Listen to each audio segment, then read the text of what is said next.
മല്ലയ്യ ജയിച്ചു ഗൈസ്, മല്ലയ്യ ജയിച്ചു. വാക്കുകൾ കൊണ്ട് പറഞ്ഞറിയിക്കാൻ പറ്റാത്ത ഒരു സന്തോഷമാണ് ഇപ്പോ ലൈവ് കണ്ടുകൊണ്ടിരുന്നപ്പോ എനിക്ക് കിട്ടിയത്.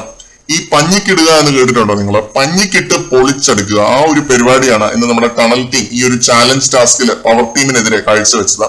ജിൻഡോ, രസ്മിൻ ബായ്, നിഷാന 3 പേരും കൂടി പവർ ടീമിനെ നിമിഷ നേരം കൊണ്ട് പഞ്ഞിക്കിട്ട് പൊളിച്ചു. എടുത്തു പറയേണ്ട മറ്റൊരു പേരാണ് അൻസിബ. വെയിറ്റ് കൊടുത്ത് പവർ ടീമിനെ താഴെ ഇറക്കിയത് അൻസിബയുടെയും കൂടി ഒരു പ്രയത്നമാണ്, കഴിവാണ്.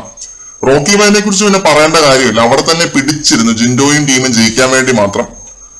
ജിൻഡോയുടെ കാര്യം പറയുകയാണെങ്കിൽ ശുദ്ധൻ ദുഷ്ടന്റെ ബലം ചെയ്യുമെന്ന് പറഞ്ഞ പോലെ ഒരു സംഭവമായിരുന്നു ജിൻഡോ ഫസ്റ്റ് വീക്കിൽ ഹൗസിൽ കാഴ്ചവെച്ചത്. പുള്ളിയുടെ നാക്ക് പഴിച്ച് എന്തൊക്കെയോ അബദ്ധങ്ങളോ പറഞ്ഞ് പുള്ളി എല്ലാരും കൂടെ ജയിലിലാക്കി. അവിടെ കൊണ്ടൊന്നും കഥ അവസാനിച്ചില്ല.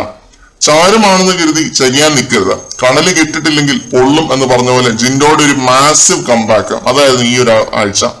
ജാസ്മിന്റെ അധിക്ഷേപവും കേട്ട് പവർ ടീമിൽ കയറാനുള്ള ആഗ്രഹം പിൻവലിച്ച് നമ്മുടെ മല്ലയ്യനെ നമുക്കറിയാം. ശുദ്ധനായിട്ടുള്ള നമ്മുടെ സ്വന്തം മല്ലയ്യ. തൊഴുത്തിൽ കുത്തിയവരാരും അധികം നാള് അധികാരത്തിൽ ഇരുന്ന ചരിത്രമില്ല. അതാണ് ജാസ്മിന്റെ വരവോടെ പവർ ടീം വീണത്. അടുത്ത ആഴ്ച ജാസ്മിൻ നോമിനേഷനിൽ വരാൻ പോകുന്നതും അതുകൊണ്ട് തന്നെയാണ്. ജിൻഡോനെ തൊഴുത്തിൽ കുത്തി അടിച്ചൊതുക്കി നാക്കുകൊണ്ട്. അതാണ് ഇന്നത്തെ ജിൻഡോയുടെ ഒരു വിജയം. എടുത്തു പറയേണ്ട മറ്റു 2 പേരുകളാണ് ജസ്മിനും നിഷാനയും. ഹൗസിൽ കയറുന്നതിന് മുമ്പ് തന്നെ പ്രേക്ഷകരുടെ വായിരിക്കുന്ന കേട്ട 2 കണ്ടസ്റ്റൻസ്.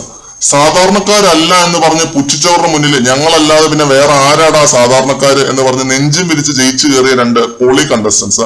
നിഷാനയുടെ ഗെയിം ലെവലപ്പ് ചെയ്തു ശരിക്കും ഈ ഒരു ടാസ്കിലൂടെ. പ്രേക്ഷകവിധി എന്താണെന്ന് അറിയാൻ വേണ്ടി പവർ ടീം വിട്ട് ഇറങ്ങിയപ്പോ പുള്ളിക്കാർ പോലും പ്രതീക്ഷിച്ചു കാണില്ല പവർ തിരിച്ച് ആ കയ്യിലേക്ക് തന്നെ വന്നു ചേരുമെന്ന. ബ്ലഡി ലക്കിയാണ് നിഷാന. ഇത്രയും ലക്കി ആയിട്ടുള്ള ഒരു കണ്ടസ്റ്റന്റ് ഈ സീസണിൽ വേറെ ആരും ഇല്ലാന്ന് തോന്നുന്നു.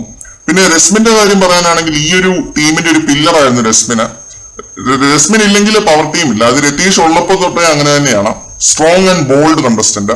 എന്തായാലും വളരെയധികം സന്തോഷവും അഭിമാനവും ഉണ്ട് ടണൽ ടീം ഈ ഒരു ടാസ്ക് ജയിച്ചതിൽ. വീണ്ടും മറ്റേ ആ ഒരു പഴയ പവർ ടീമിനെ കാണുന്നുണ്ടല്ലോ, അവരത് തീർച്ചയായിട്ടും അർഹിച്ചിരുന്നു.